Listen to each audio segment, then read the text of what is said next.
में एक बार हमें भी जाना पड़ा था। बारात में बीवी बच्चे थे साथ में। बाहर से सब शोपीस थे,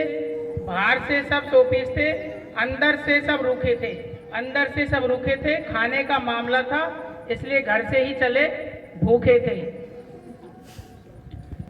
अब पहुंच गए तो बफर में क्या होता, भीड़ बहुत ज्यादा होती है, आपने देखा होगा। तो वहां हमने क्या देखा, उससे हम सुनाते हैं। हाल ही में खाने का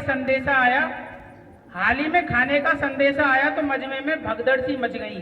एक के ऊपर एक बरसने लगे, झपट लिया जिसने झपट लिया, बाकी सब तरसने लगे।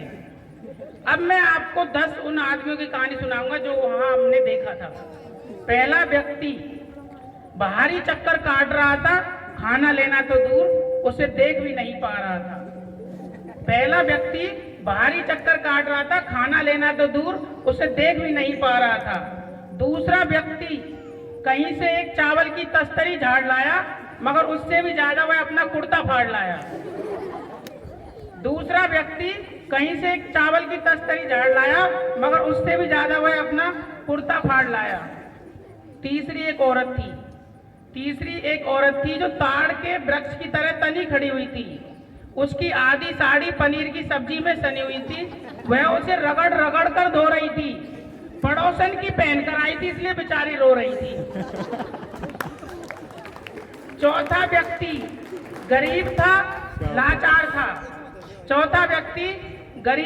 लाचार था, इसलिए कपड़े खोलकर पहले से ही तैयार था। पांचवा व्यक्ति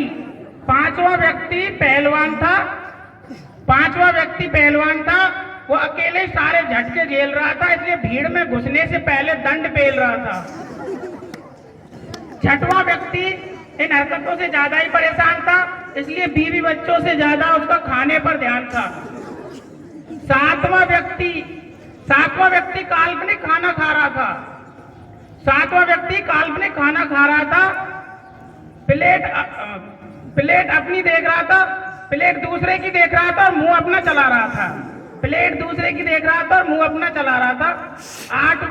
आठवां व्यक्ति का तो मालिक ही रब था, प्लेट उसके हाथ में थी मगर हलवा गायब था। नवा व्यक्ति कुछ अजीबोगरीब हरकत कर रहा था, खाना खाने की बजाय वह जेबों में भर रहा था।